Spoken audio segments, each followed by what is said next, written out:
के बीच में कहना चाहूंगा कि मैं इस भाव के साथ जिया हूं। 94 में जब मेरी शादी हुई उषा बराड़ जी से, तो मैंने इनको बेहद अपना अच्छा दोस्त माना। और आपको हैरानी होगी कि जिंदगी में मैंने आज तक कोई भी सुख दुख का प्रोग्राम, किसी सैर सपाटे का प्रोग्राम, किसी टूर पे जाने का प्रोग्राम ऐसा कोई नहीं बनाया जिसमें ये मेरे साथ ना हो।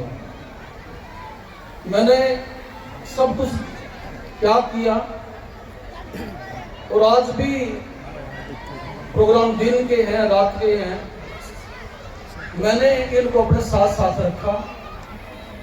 और जबकि स्कूल में आप मानते हो कि प्रिंसिपल ऑफिस में एक ही चेयर की आवश्यकता होती है, ये स्कूल खुलते मैंने अपने ऑफिस में 2 चेयर लगवाई महिला सम्मान देने के लिए। उषा बराड़ जी के लिए चेयर लगवाई मैंने।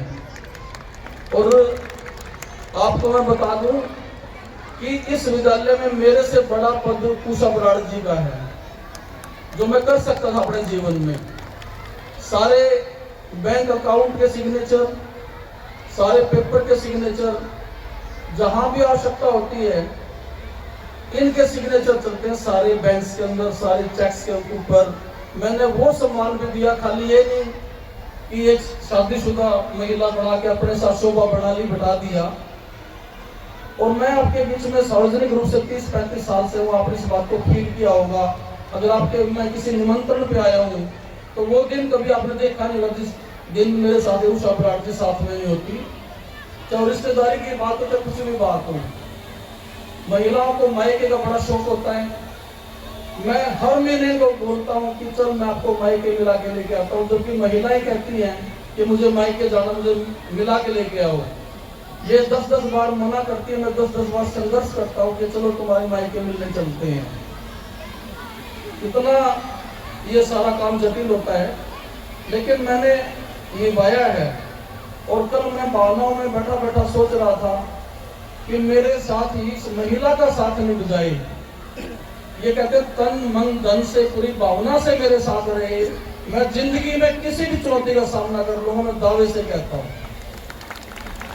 मैं कोई भी चुनौती, आज ये स्कूल है, आप समझोगे कि सारी चीजों की सुविधा है, संपन्नता है, ये महिला मेरे साथ दिल से खड़ी रहे। मैं मजदूरी करने के लिए भी तैयार हूँ, बस मुझे इसका साथ चाहिए। मैं पब्लिकली ये बात कहता हूँ और मैं इस बात में कभी शर्माता नहीं, मैं सबके बीच में ये बात कहता हूँ। और इस महिला ने मेरे इतना सम्मान किया है जीवन के अंदर। मेरे मन में आया, उस टाइम इनकी उम्र कोई 28-29 साल की थी, मैं थोड़ा सा 2-3 साल इनसे बड़ा हूँगा। उस जवानी में सिर्फ 2 बच्चे हमारे पैदा हुए थे। मैंने कहा कि मुझे सादगी का जीवन जीना है, क्या मेरा सहयोग करेंगे? इन्होंने कहा कि आप मुझसे चाहते क्या हो? मैंने कहा कि तो मेरे जैसे कपड़े सिला लो भाई, खाना मंगवा लो, दूसरा ये अपने पहनावे जितने पहनते हो सारे के सारे उतार के सन्यासी का जीवन मेरे साथ जी लो।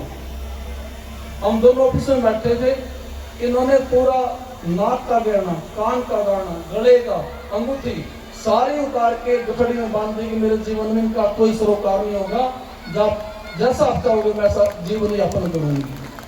आज से उसी प्रतिबद्धता के साथ ये मेरे साथ हैं।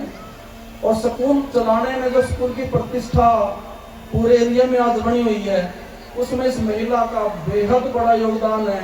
तो मैं इस बात का आपसे माफी चाहता हूँ कि हम पात्र हैं वास्तव में महिला दिवस मनाने के, और ये जो दिवस मनाया गया है ये वास्तव में इनके जीवन से आपको संदेश मिल सकता है। तो मैं चाहता हूँ सबका जीवन ऐसा बने, सभी महिलाओं का समाज में सम्मान हो, और ऐसे ही अपने घर परिवार के कार्य में सारी महिला सक्रिय हों। आज भी आप इनको देखते होंगे कितनी सक्रियता से सारा काम करते हैं। आज हम दोनों के मेल जोड़ से आप कहोगे कि ये आत्म प्रशंसा की बात चल रही है, अपने बारे में बात कर रहे हैं, लेकिन कोई संदेश तो देना चाहिए। हमने दोनों ने मिलजुल के बच्चों की परवरिश की, बच्चों को बड़ा किया। मैंने जैसे कहते हैं पोतोड़ों में बच्चों को संभाल लिया, इनके साथ मैंने पूरा सहयोग किया। दिन रात बच्चों को वॉशरूम लेके जाना, स्नान करवाना, कपड़े पहनना, तैयार करना, सारे काम मैंने किए, दोनों ने मिलकर परवरिश की। और आज जो बच्चों के प्रति मन में डर होता है, आज कहते हैं मोबाइल का डर है, वो डर है, हमें अपने बच्चों को लेकर कोई डर नहीं है। बच्चे गारंटी के हैं, और मैं कोई वैसे दावा नहीं करता, सब स्टाफ के बीच में रहते हैं और आपके बीच में रहते हैं। आप इनका पाओगे कि वास्तव में सही हाथों की परवरिश हुई है।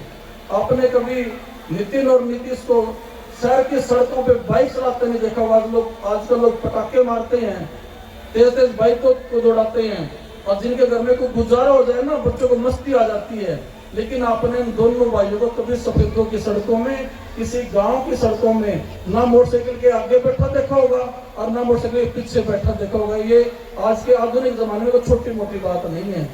जबकि ये दोनों भाई स्कूल के टॉपर हैं, पाइनियर स्कूल के, और अपने यूनिवर्सिटी के टॉपर हैं। ऐसा नहीं कोई सीधे बोले बच्चे को कुछ पता नहीं है। और ये आज धर्म की दुनिया में इन्होंने अपने घर में एक मंदिर बनाया हुआ है, और इनकी शादी की है। उस शादीशुदा जीवन में भी इन्होंने अपने दोनों लड़कियों को जो इनके साथ शादी में आई हैं, उनको भी पूरा देवी स्वरूप बना दिया है। और मुझे बड़ी खुशी है कि मैं ऐसे बच्चों का, हम माता पिता की भूमिका में हूँ, तो बड़ा अच्छा लगता है। तो मैं सबको ये बात कहूँगा कि बच्चों की जैसे दिशा देंगे वैसे बच्चों की दशा बन जाएगी। बच्चों को कंट्रोल करना मुश्किल नहीं है। बच्चों को जैसे मेरे से पहले बहन प्रेरणा डाबर ने कहा, एसएचओ साहब ने कहा कि आप इन बच्चों को टाइम दो। बस हमने बच्चों को टाइम दिया है। और स्कूल की जहाँ तक बात है, मैंने आपको बताया है